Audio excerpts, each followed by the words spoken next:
Hello, everyone, and whether it's good morning, good afternoon, or good evening, thanks for joining us today. This Saturday night, in only 2 days, AEW will broadcast the third edition of the Full Gear pay-per-view from the Target Center in Minneapolis. As you may recall, Full Gear a year ago was held in front of a limited, socially distanced crowd at Daly's Place in Jacksonville, and it rocked nonetheless. So this Saturday, now in front of a full house at the Target Center, you can expect more of the same.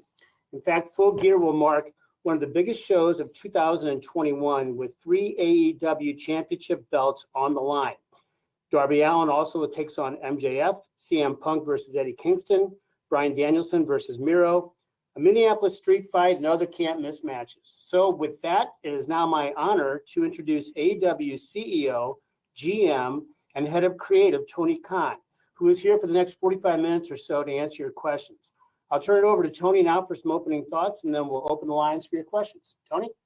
Hey everyone. I really look forward to your questions, and I don't want to take up too much of the time so everyone can get them in. I'm very much looking forward to the pay-per-view this weekend, and thank you all for participating in this call and helping us spread the word about AEW and Full Gear. Fantastic. Well, thanks, Tony. So here we go. We're going to start with Chris Mueller from Bleacher Report, and then after Chris, on the on-deck circle will be John Alba from Ad Free Shows. So, Chris, the floor is yours.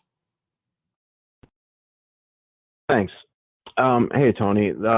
So with Full Gear coming up, we've got a big card here with 10 matches, and previous pay-per-views have been similar length. I was just wondering if that is sort of like the ideal length that you've kind of picked for AEW pay-per-views, or do you ever see that being shortened or expanded for different events in the future? Well, it's a great question, Chris. For the big four AEW pay-per-views, I think we found a great length that works very well for us. We've had really, really great reviews for the pay-per-views we've done, and particularly the All Out pay-per-view, our most recent show, is the best feedback we've ever had on anything we've ever done, any show, and it's the most revenue we've ever brought in from a pay-per-view, and I think it was also the best the fans or the critics have ever received any of the shows. So I really like the format and length of the shows, the 4-hour main card plus the buy-in with a pre-show match or two. So yeah, I think it's a good length of card, and we really found something that works for us very well. Thanks, Tony. Thanks, Chris.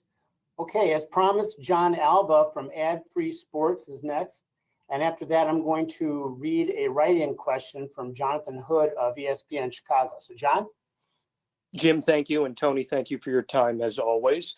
I'd like to ask about Hangman Page, someone who we saw at the introductory press conference for AEW back in the beginning of 2019. He was positioned to be a big star out of that gate, and yet here we are now, more than 2 years later, seemingly ready for what could be a crowning moment.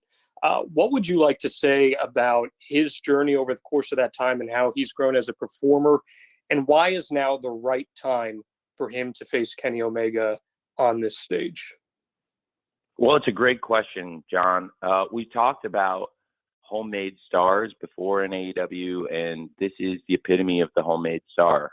Hangman Page was a young wrestler when he joined AEW, who a lot of the hardcore wrestling fans knew, but he hadn't had a lot of experience wrestling on national television, and he's really blossomed under the eyes of the fans and the people who've been watching AEW from the beginning. And we've been really blessed to have a great audience that stuck with us from when we first launched Dynamite in 2019. And there's all these fans that have seen Hangman grow. He actually got the very first shot at the AEW title. He and Chris Jericho, Hangman and Chris Jericho, wrestled in the first ever All Out main event. They had a great match. And then we've seen Hangman grow so much as a wrestler from when he debuted. Obviously, we, had big plans for him. I thought really highly of him since he first came in, and have always believed he's a top wrestler. Now here he is again, getting another opportunity at the championship, and it's a very different company and it's a very different situation. There's so much history between Kenny and Hangman. They had a great partnership.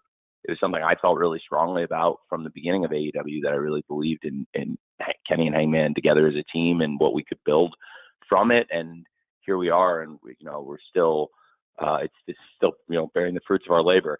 So I really have always believed in Hangman Page, and I've also really believed in Kenny Omega, and that there's something special between the two of them at first as a tag team on our third ever Dynamite in Philadelphia. We did a match. It was Kenny Omega and Hangman Page versus Jon Moxley and Pac, and that was the first time Kenny Omega and Hangman Page had ever teamed. And I liked it a lot. The match did a really good number, and they kept teaming. And there was so much story. I mean, they had so much chemistry, and then they had this amazing match against the Young Bucks at Revolution, and we just saw they had an amazing chemistry as a tag team. Yet there was something between them where you could immediately tell that someday it was going to be an amazing rivalry between Kenny Omega and Hangman Page. And then they had an amazing match at Full Gear last year, and as Jim said in the introduction to the call, Full Gear last year was held at Daly's Place in front of a physically distanced, limited crowd. But at the time, there was nothing like it in North American pro wrestling. There were about 1,300 fans at Daly's Place at about 25% capacity, outdoors, socially distanced. So we did those shows, as you've all heard me say many times. It was like a drive-in movie where each group of fans had their own pod, and they had their own seating section outdoors. And we found a way to bring outdoor wrestling and live wrestling back. And it was the only place on TV worldwide, really, where the fans could see that kind of wrestling with the fans cheering and going crazy. And what a match it was at Full Gear. Kenny Omega and Hangman Page last year in the finals of the Eliminator tournament to get a shot at the world title. And then from there, Kenny Omega won the world title, and he's closing in on 1 year as the world champion. He is our longest reigning champion, and the company has grown and evolved so much with Kenny as the champion, and he's had so many classic matches already in this run, and I'm very excited for their match. And I think for Hangman Page, it's hard to talk about the story of Hangman Page in AEW without talking about also the story of Kenny Omega. And that's one of the reasons why this Kenny Omega versus Hangman Page match is one of the most anticipated matches, I think, ever in AEW. The character of Hangman Page, I think the fans have grown to love him more. On January 1st, 2020, we saw kind of a more vulnerable side of the Hangman character for the first time. To be honest, on BTE, I watch the BTE show, and the guys do great work on it, and they come up with really funny stuff. And a lot of times, if I see something on BTE that I really like, I'll say I want to use it on Dynamite. And a great example more recently of that is the John Silver, Adam Cole stuff. I saw that on BTE. I thought it was great, and I was getting over it. I wanted to use it. And really, John Silver himself, a year ago, I saw John Silver doing all this stuff on BTE, and it was like, hey, like, you're doing all this amazing stuff on BTE. I think, I think you should be doing this on Dynamite. I'm very impressed. And, really cut back to 2019, a year earlier, I had seen Hangman Page drinking on BTE and doing a character.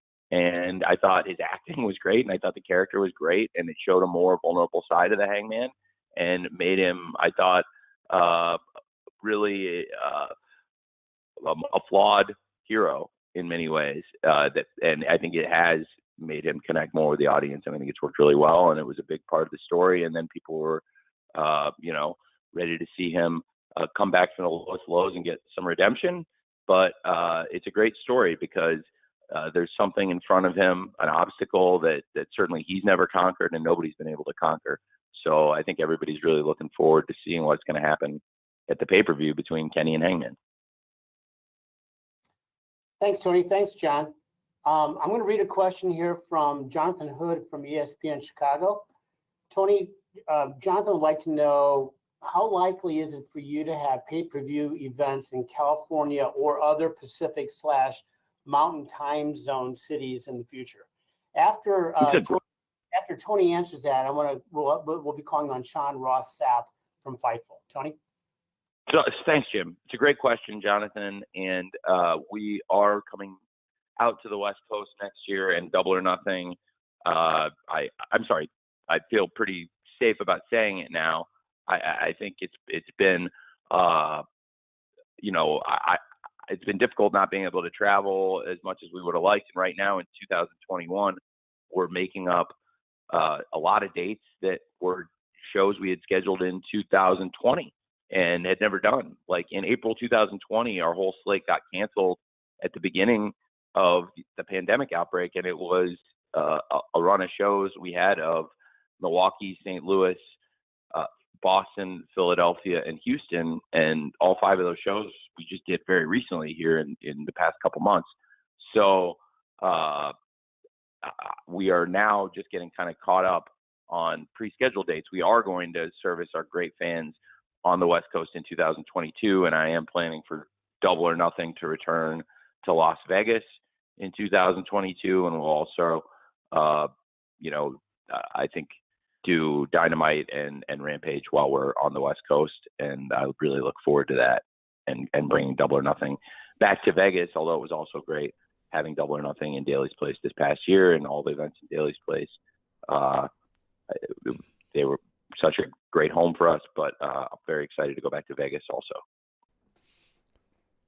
Thank you, Jonathan.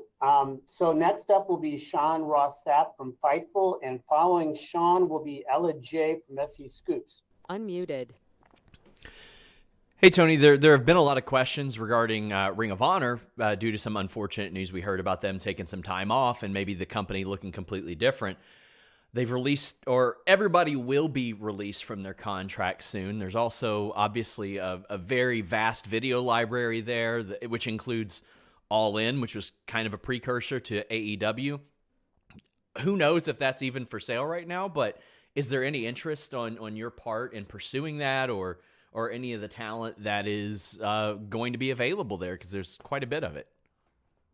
Well, there's a lot of great stuff there. They've had a lot of great shows in the library, and they have some very good talent. So I can't say with any certainty, but we'll see what happens on the business side. And as far as the talent goes, I would say stay tuned to AEW. There's Dynamite every Wednesday. There's Rampage tomorrow, and the Full Gear pay-per-view on Saturday. So you never know who's going to show up in AEW. And as for the business side of it, I'm good friends with a lot of people in the company of Ring of Honor, and actually the agent that represents him is my neighbor in LA. He lives like down the block. So and he's a friend of mine. So I am very familiar with what's going on there, but I can't say with any degree of certainty what'll happen on the business side. Thank you, Tony. Thank you, Sean.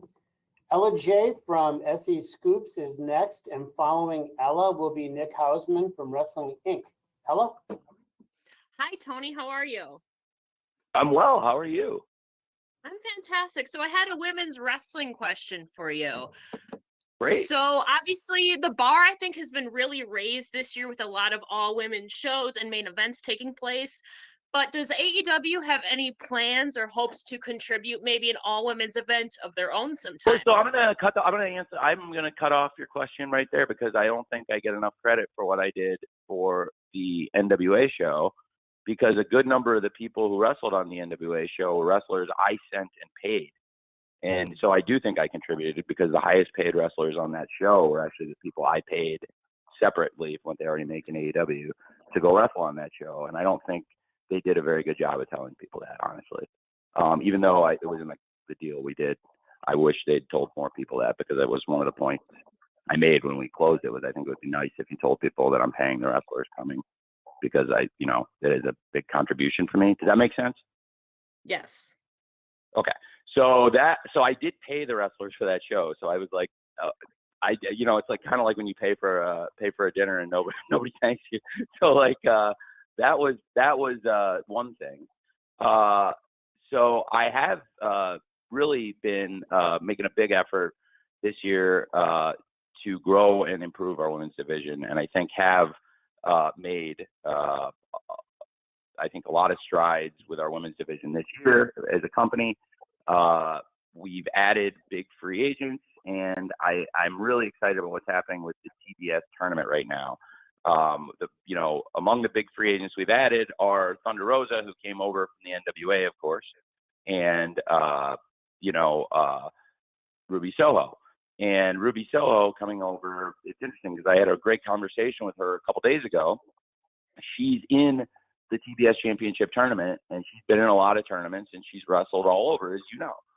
And I was talking to her about the tournament, and she's not a BS person. Like Dory, Ruby Soho, is the ultimate straight shooter, and she loves this tournament. She was saying she's never been in a tournament like this. She loves all the story in it, because if you look, like, there's story building with her and Chris Statlander, and they didn't really have a rivalry, but they've been doing the promos on TV, and we've seen that there's been a couple of situations where they've helped each other out. Chris had Ruby's back, and then now they're even, and Ruby doesn't owe her anything anymore. And really, I'm excited very much for Jade versus Red Velvet. I'm very excited for Sheeta versus Nyla Rose. And of course, we've seen a lot of great build, including last night's Dynamite, towards Thunder Rosa versus Jamie Hayter. So I have been and am trying to actively make big strides in women's wrestling. And as far as a lot of the stuff that has been happening in the all-women shows that are happening other places, I actually have made great contributions, including financial contributions, which I think they could have done a better job of telling people about, honestly, if that makes sense. Thanks, Tony. Yes, Thanks. makes sense. Thank you. So next up is Nick Hausman from Wrestling Inc. And thereafter, I will have a write-in question from Sebastian Diaz from Over the Top Rope Wrestling in Chile. So Nick, you're up.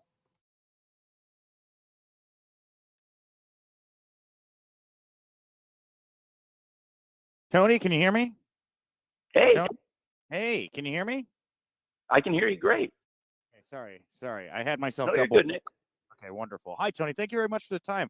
I kind of want to follow up on something I'm sure you get a lot of questions about. But, earlier when you were asked about Bray Wyatt, he was still under 90-day non-compete. Obviously, that expired like a week and a half ago. I guess on behalf of a lot of fans, I know he's interested in the movie business right now. But have you had any contact, or has your interest level changed in bringing Bray Wyatt, into AEW? No, I like Wyndham a lot. We'll see what happens. I haven't talked to him about it ever, about him coming to AEW.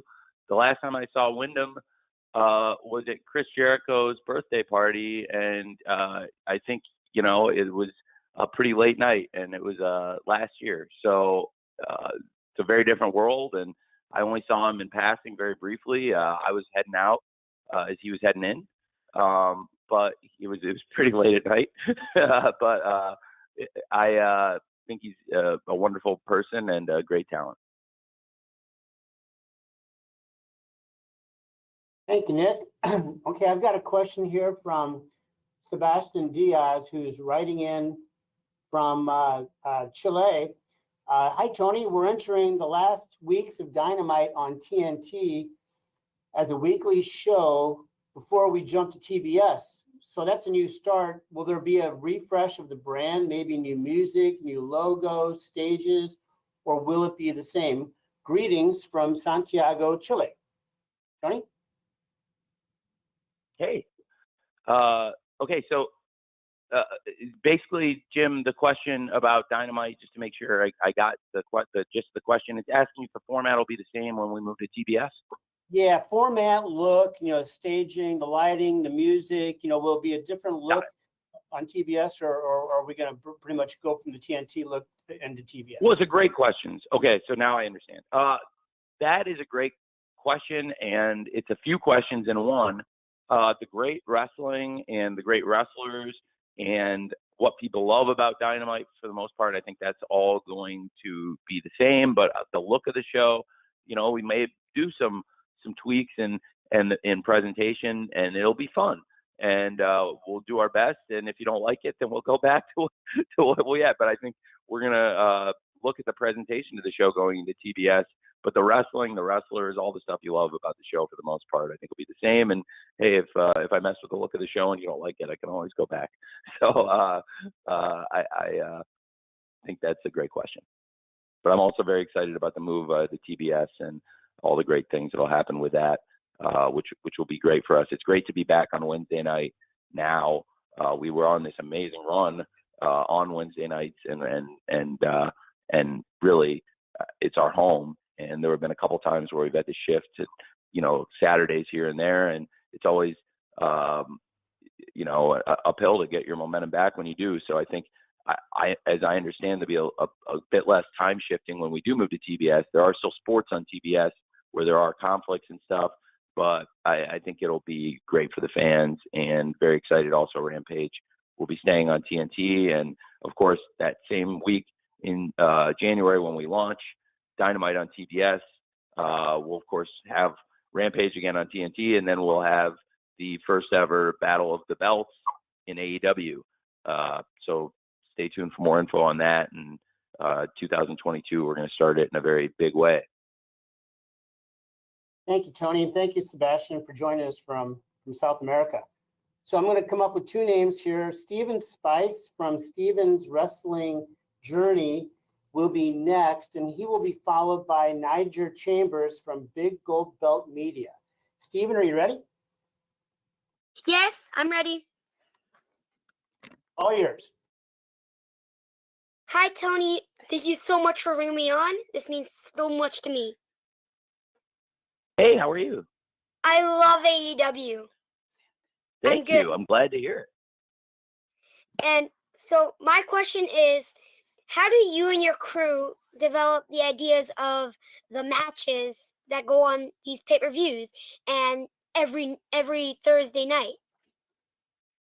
And Well, Wednesday? I work really hard, and I work with a lot of different people, and so I stay up really late on Tuesday nights and Thursday nights a lot, and that helps come up with ideas. And a lot of times, you're thinking about it all night and or all day, and you never know when the good ideas come to you.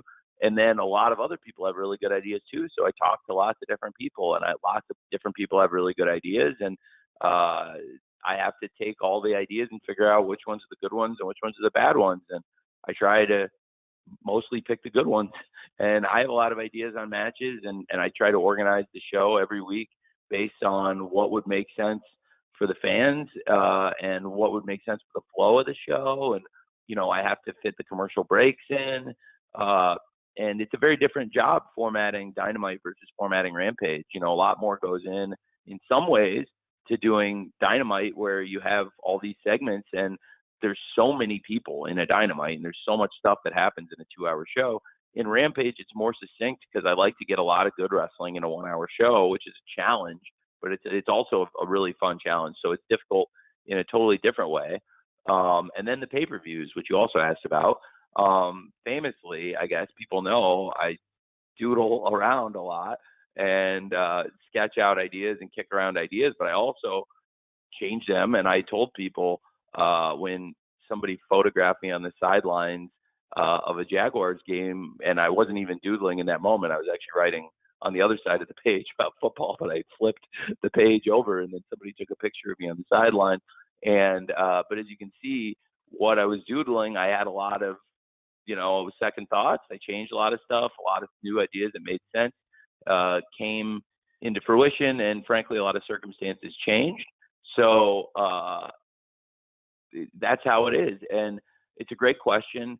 And sometimes you have a week to think about it, and there's other times, like in the pandemic, where somebody isn't able to come to work, or they have symptoms, or you're waiting for them to get a test back, or you don't want to take a chance, or there's travel. There were a ton of travel issues, and at the beginning of the pandemic, the bigger issue was a lot of people weren't really comfortable traveling, which I totally understood, and it told everybody. I think as Tony Schiavone reiterated this week, told everybody at the beginning of the pandemic, everybody can stay home if they want. We're just going to run with volunteers to keep the show going, because the show is what the money I bring in, which I use to pay everybody. And so with the volunteer crew, there was about 29% of the people, I booked the shows very quickly to make sure we had great shows to keep the show on the air. But there were also a lot of really great matches in that time, and memorable moments, like when Sheeta versus Britt, that great match they had where Britt got her nose broken, or so many great matches in the inaugural TNT title tournament, and that's where we held that. And even Orange Cassidy made his TV wrestling debut in that moment. I didn't have a lot of choices. I mean, it was and for all things considered at that point, I did a good number. So I really am very fortunate to have a lot of really smart people who come up with great ideas that I work with, and it's a fun job being able to come up with my own ideas and then sort through the ideas of a lot of really smart people and try to put together a wrestling show that's like about as fun a job as there is. Thanks, Tony. Thanks, Stephen. Next is Niger Chambers from Big Goat Belt Media. Following Niger will be Russ Weekland from Hollywood Life. Niger, you're up. Hey, how's it going, Tony? Very well. Thanks, man. Good. Last night a video kind of went viral on social media after the conclusion of Dynamite, where we see you, Ruby Soho, CM Punk, and Cody Rhodes invite a fan into the ring as he celebrates being cancer-free, which is a very special moment. Really touched me. I thought it was one of the best things I've seen on social media in a while.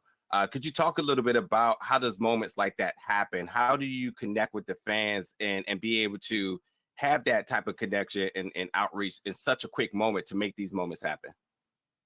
Well, I love booking when it's fun stuff like that and you're not worrying about booking for ratings. So that's like the fun side of booking.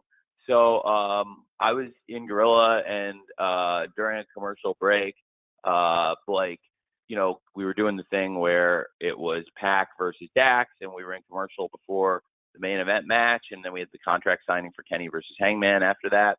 And I was by Cody, and I had planned for Punk to go out because the crowd hadn't gotten to see Punk yet, and I wanted to make sure he interacted with the crowd because he was on the show fighting backstage with Eddie, but the crowd hadn't heard from him and seen him, and I know it would mean a lot to a lot of the people for him to come out and be there.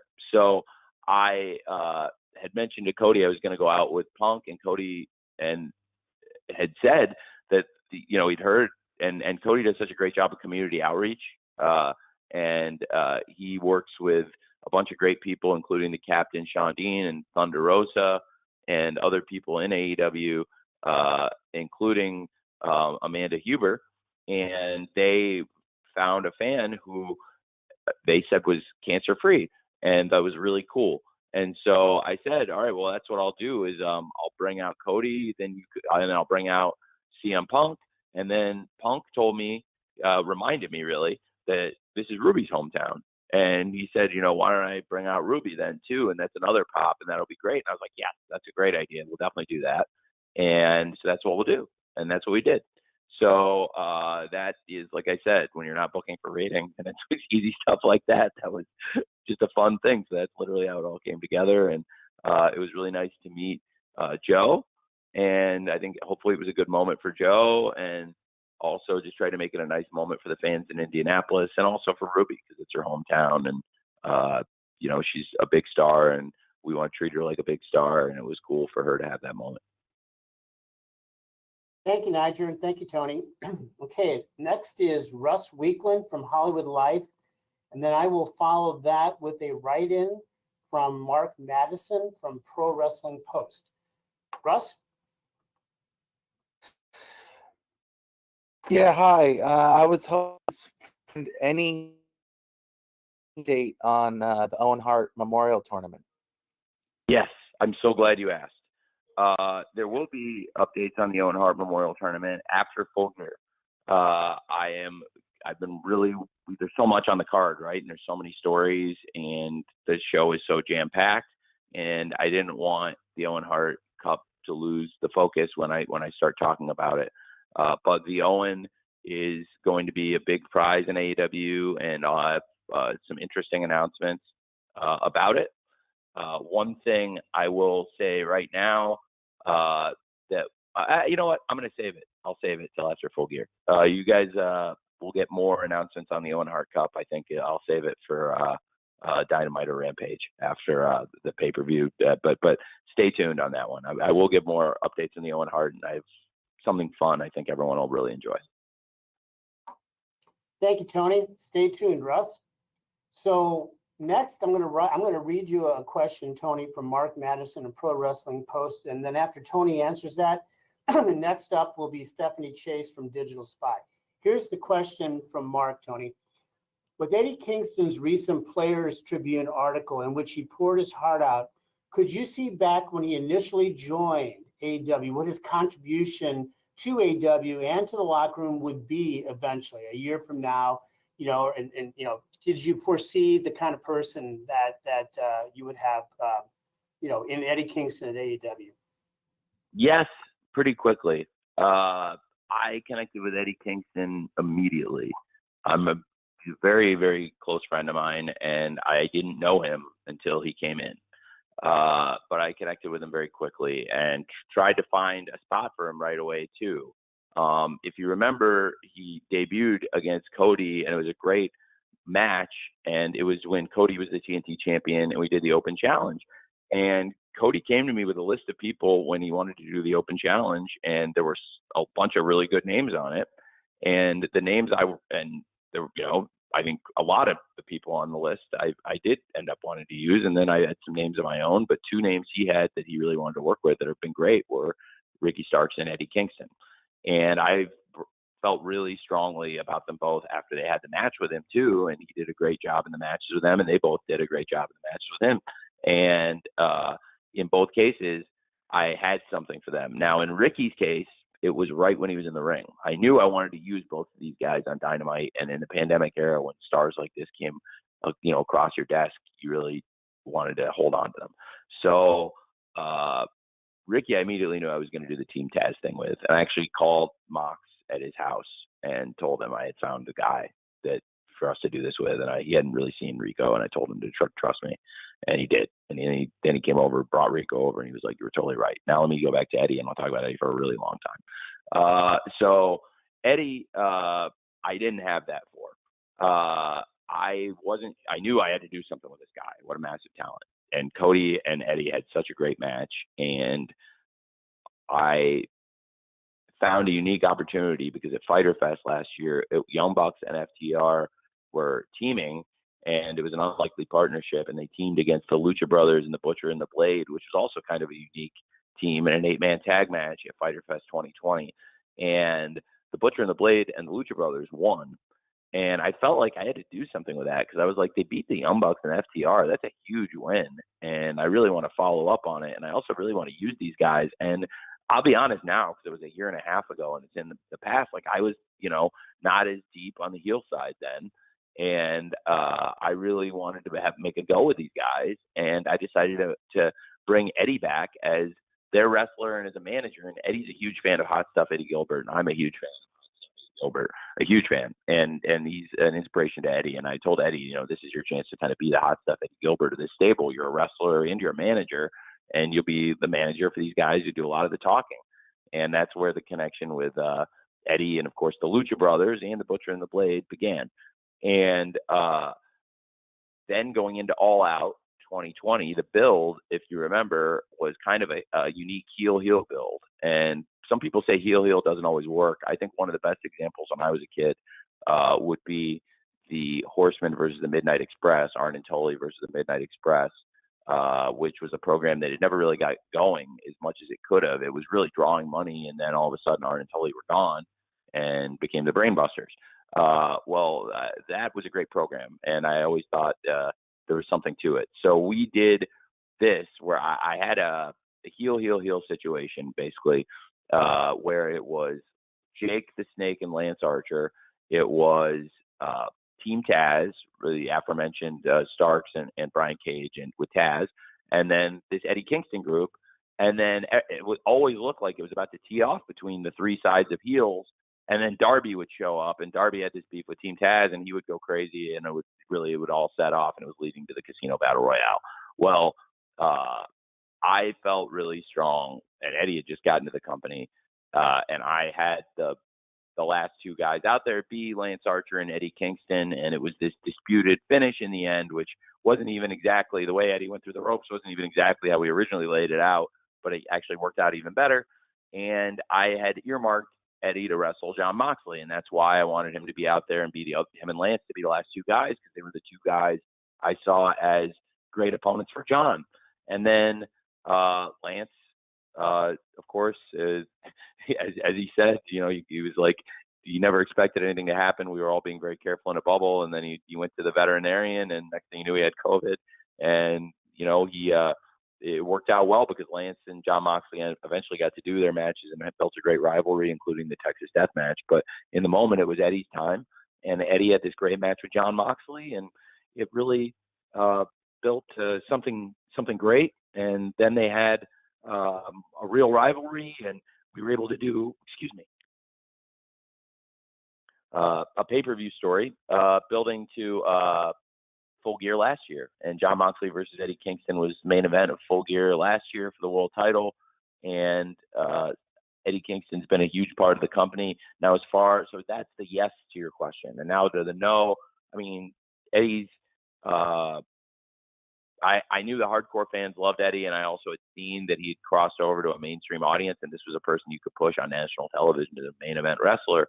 But I don't want to undersell how far he's come in the past year or two, and also how far he's come outside of the ring, because I knew Eddie had some struggles, but getting to know him more in the past year, I've learned more and more about it and how far he's come. And the people who knew him before I did tell me, like, you wouldn't believe how far Eddie's come, like, if you knew him back then. So yes and no, but as a wrestler, really, since he got here, I've always believed in him, and I'm not surprised at all how well he's done. And I absolutely believed in him to put him in, on a pay-per-view in such a critical position in one of the biggest matches of the year, Eddie Kingston versus CM Punk. Thanks, Tony. Thanks for the write-in question there, Mark. Stephanie Chase from Digital Spy is next, and Stephanie will be followed by Jim Barcelone from the Miami Herald. Steph? Hi, Tony. How are you? Great. How are you? I'm great, thanks. I wanted to ask you about the Inner Circle versus American Top Team feud and Full Gear match. What made you choose the Inner Circle for this position to go against American Top Team? And laying out the feud and the matches we've seen so far, how have you found balancing the idea of protecting the AEW guys versus outsiders when, in this case, the outsiders are legit MMA fighters? And if I can sneak in another one, Paige Van Zandt has been so great. Have you spoken to her at all about eventually wrestling? That's a few great questions. And the way I came up with it was being good friends with Dan Lambert. Again, through the pandemic, Dan came and visited and was at the shows, and is a big wrestling fan. He's a big fan of old school wrestling, as he's made very clear. And he's also a big fan of modern wrestling, and he's a really intelligent person. And he had in his stable an American Top Team in his camp. He's got some of the best fighters in the world.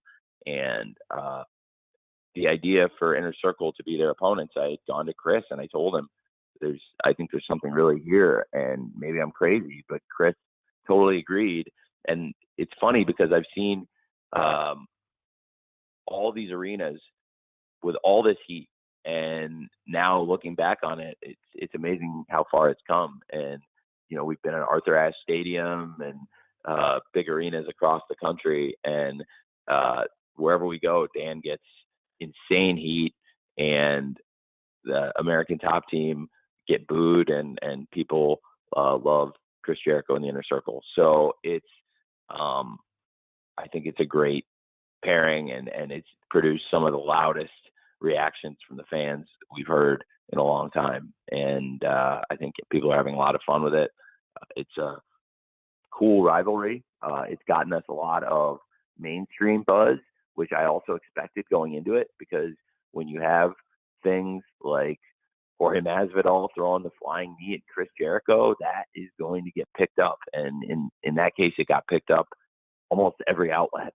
So it was some of the biggest mainstream coverage we've ever had, along with, other huge stars we had in AEW like Shaq and Mike Tyson. And this got picked up on that level, along the lines of Shaq, Mike Tyson, Snoop Dogg, and other great celebrities who come into AEW. So the American Top Team have, I think, been great for us and will be great for us. And the Inner Circle also are, since the beginning of AEW, steadfast parts of the show, and really very excited for the Minnesota Street Fight and Paige Van Zandt. What a great talent. I'm a huge fan, and I really like Paige. Paige and Austin, and have been here a lot, and I would love for them to keep coming and for Paige to do more. Absolutely, I think she's tremendous. Thank you, Stephanie. Next up will be Jim Barcelone from the Miami Herald. And Jim will be followed by Bill Pritchard from WrestleZone. Jim, you're up. Unmuted. Oh, thank you so much. Wanted to address the dark tapings at Universal Studios and your thoughts of how things have been going there with that, the crowds, just the whole setup there. And is the plan moving forward to just continue doing it from Universal when you can, going into the next year? So yes, to be a total straight shooter, yes, I'm going to keep doing that dark tapings or when we can, when it makes sense. When we've done live rampages, as many of you know, in the wrestling media, we've also taped dark there and done elevation at Dynamite, which is what we did this week. So we will again tape dark tomorrow before Rampage. So I am expecting that to continue to kind of be the cadence, and we can look forward to more dark tapings at Universal. The fans have really enjoyed them, and I've had a lot of fun at them too. If, any of you who've been at them, I think they've been really fun shows, and a lot of the big stars have been very generous with their time too. So it's a fun thing we've been doing. Thank you, Tony. Thank you, Jim. Bill Pritchard from WrestleZone is next, and Bill will be followed by Samantha Shipman from Daily DDT. Bill? Hey, Tony, how are you? Hi, Bill. Great. How's it going, man? Not too bad. Thanks for taking the time for this. I actually wanted to ask about Lio Rush. He made his in-ring return this week, and just wanted to get your thoughts on. Oh, happy birthday! Just wanted to get your thoughts on how that's going. If there's any plans to, keep them as a dedicated tag team, or if it's really just feeling things out right now and use them as best as. I think it's a story that is developing between Lio and Dante. So without saying too much, I don't think you or anybody wants me to probably say where exactly they're going. But I really have enjoyed it, and I've had a lot of people come up and enjoy it, and it's something that I felt really strongly about. And I haven't made it a secret that I really like Lio, and I think he's a tremendous talent, and I think he's benefited from the coaching that I've given him, and he's gotten great coaching from others. I think Sanjay did a great job on that match last night, coaching with them, and Sanjay and I work real close with Lio and Dante, and with Seidel and Moriarty. So I am a huge fan of Lio Rush, and I really think he's got a lot. And like I said, it's his birthday. Happy birthday, Lio. And I think he's had. I'll choose my words carefully here. When Lio retired from wrestling, he came in, he did one show for us, he retired from wrestling, and I actively recruited him to come back, and thought it would make a lot of sense for Lio at his young age, once he got over the injury, to just trust me and let's give this a shot, because I think he'd had a tough go other places, and he was mentally, it seemed, really burned out on the wrestling business, and he's done other things. He's a great athlete. He's also got a great personality, and he's been on MTV The Challenge, which is a big show. And but if he's not wrestling, I think he's not using great talents that he has.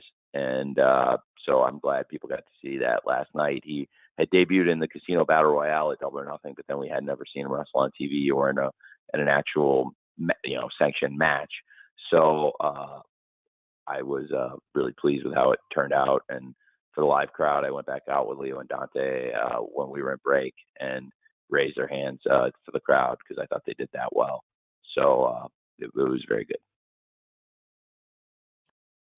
Okay, thanks, Tony. So next is going to be Samantha Shipman from the Daily DDT.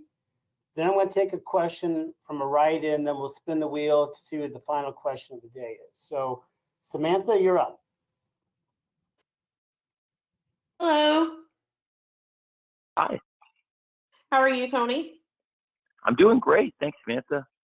Good. I have I have two questions for you, but we'll start with the first one because I think that might be a little bit more of what everybody's going to be listening for. So we've seen last night, we saw Best Friends join Chaos. Kenta has put it out there that he wants to GTS Punk. We've seen Kenta in AEW. We've seen Rocky Romero. We've seen Suzuki. We've seen Nagata. So what is the relationship with New Japan like heading into 2022? And is that something where we could potentially see AEW wrestlers going into things like Wrestle Kingdom and New Year Dash, or even later in the year, maybe in the G1? Or what is that kind of looking like with that relationship right now? Okay, and what's your second question? My second question is completely different from that. It is actually about the women's division. And we see that we have. I can. Jim, it's fine. Is it okay if I answer that one and then go back to our other question, just so I don't? Absolutely. Okay, great. Well, I'll. So first of all, okay, it's a great relationship. I really enjoy working with New Japan. It's changed a lot since AEW started, because when AEW first started off, I think they were pretty pissed off with me, and then as wrestling went on, I think they saw that like I wasn't really trying to stop them from doing anything, and I actually made a lot of friendly gestures along the way. Like Chris Jericho, I was very open about Chris Jericho working in New Japan, and then when he was wrestling at the Tokyo Dome in January 2020, I even cleared the stipulation which we put together. You know, Chris basically was the go-between between me and them at that point, that we would have it effectively be an AEW title eliminator match with Tanahashi versus Jericho, not unlike some of the matches we do in Dynamite, where it's, hey, if you beat the champ, you get a shot at the title. And that's what we said. You know, if he beat Chris, he could come to AEW and get a shot at our title. So it added a lot of interest, I think, to their show in that match, and that was great. And also, I had been pretty open about John Moxley wrestling there, and I cleared dates time after time for John to work there. And so I think they saw this as a good relationship, and I have a good reputation for being an honest person. So even though I kind of came out of left field and I was a new player in the game, I think I raised their antenna early and made them pretty nervous. And then the more I built a reputation in the sport, I think they wanted to work with me. And so now I talk to them on a regular basis, and we put matches together, and wrestlers from AEW go there. And as you said, I mean, you said it yourself in the question, I don't have to name all the different people that have come through from New Japan to AEW, but you've given a good list to start with of a number of people. And there's more, I think, in there, and there's probably more to come. So there's a lot of things we can do. And I'm a fan of a lot of their stuff. I was really pleased how many fans loved the Roppongi Vice theme last night, because I felt really strongly they should come out to the Roppongi Vice theme. I thought it would be for the fans that do like both shows and have watched both shows. You know, people remember the Trent and Rocky team. So if Orange and Rocky are coming out, it makes a lot of sense. Plus, I mean, it doesn't hurt in terms of building anticipation for Trent to come back, which I'm looking forward to. I'm a big Trent fan. And look, with New Japan, it's a good relationship. And that's why I was so amused when the story of the day on a weekend in the summer, this past summer, was this story that kept getting buzzed, that clearly was getting signal boosted by some PR person, that New Japan would work with WWE, which was comical to me, because I was doing all this stuff with New Japan. I had all these plans with New Japan, and I knew Nagata was going to be coming to Dynamite, and we were doing this stuff with Kenta and had other plans in the future. And this was before we had even worked out Suzuki coming in. And I'm not sure if you mentioned Kojima, I didn't hear it, but you might have. But Kojima is another great wrestler who's come in and wrestled on pay-per-view for us at All Out, had a great match with Mox. So I've really liked working with them, and I had this close relationship with them. And that's why I was like close to a live show, and I thought it would be a fun promo to cut to get some buzz on the show, talking about the fact that we have the partnership with New Japan, and I've been reading all these stories that New Japan and WWE are about to start this deal. And if that's the case, it's news to me because I had just reunited Roppongi Vice on Elevation, and Nagata was going to be coming in, and we had all these plans with the U.S. title with Mox, and I knew that we had talked about what I was setting up with Mox versus Lance for the Texas Death Match, which was going to lead to Lance versus Tanahashi for them. So we've been working together pretty close. So I asked them if they wanted me to do this promo because I thought it would be good buzz for New Japan and AEW, and they thought it was hilarious. So that's how that happened. So yeah, it's a great relationship. I really like working with them, and they have a great history, and a lot of our wrestlers have great history there, and they also have a lot of great wrestlers of their own. So it's a great thing we have going. Thanks, Tony. Thanks, So Samantha. Samantha has a second question, I think, Jim. Yes, I do. So thank you, first of all, for the very thorough response to that question. That definitely answered a lot of questions. So my other question is about the AEW women's division and how much it's grown. And we see, obviously, the TBS championship is we're about to crown a winner very soon. So will you be treating the TBS title on the same level as the AEW women's championship? I think you should think of the TNT championship and the TBS championship as sibling championships. Okay, that's where I was going. So it is. I mean, I think the TNT championship is one of the most important championships in wrestling, and it's been defended in huge matches. And at times, I mean, we've done massive ratings, and some of the biggest ratings we've ever done on Dynamite are for TNT title matches. And you can look back. We've had some monster ratings for things like Brody Lee versus Dustin Rhodes for the TNT title right after All Out 2020. Cody and Brody in the dog collar match did a great number, and Darby versus Brian Cage did a really good number, and Darby versus Matt Hardy, Falls Count Anywhere for the TNT title is one of the biggest numbers we've ever done. So I think the TNT title has a great history, done some really big numbers, and then our women's championship, again, Dr. Britt Baker's great champion. Whoever wins the TBS championship, I think we have a number one contender, Ty Conti now, that's in line, to me, to wrestle for the world title. So the way I did the TBS championship bracket was, okay, let's take the top five, and you had number 2, 3, 4, 5. So you had, Jade Cargill, Thunder Rosa, Nyla Rose, and Chris Statlander. I gave them what we would do in like seeding in the NFL or in a lot of sports tournaments. You would take the top seeds and give them a bye. So as we were building, Ty Conti, I think, is, by the way, we're talking about our women's division. It's not on the subject of the TBS championship because Ty Conti's wrestling for the world title. But I have to say, Ty Conti is one of the most improved wrestlers in the world. And I always thought she was a great prospect. And for years, I really admired her. She's one of the people I was really shocked we were able to hire because it was somebody that I was surprised got let go. And when she got fired, I wanted to snap her up very quickly. I was a big fan of Ty Conti, and I think she's a great number one contender. And I'm really excited for the Ty Conti versus Britt Baker match. Britt's been a great champion for us, and Ty's a great number one contender. So the TBS championship, I took the rest of the top five, who are all also top contenders in line, gave them the first round buys, and then took to me the next 8 and built a 12-woman field. And now we're into kind of I don't want to upset the NCAA, but I will not call it the Elite 8, but we're into this really great 8 final women, and really excited for the quarterfinals of the TBS championship tournament. And I think it would help a lot. I'm a huge believer in the TNT championship. I really love the title, and I think Sammy's one of the pillars of the company, and I'll have great matches to come.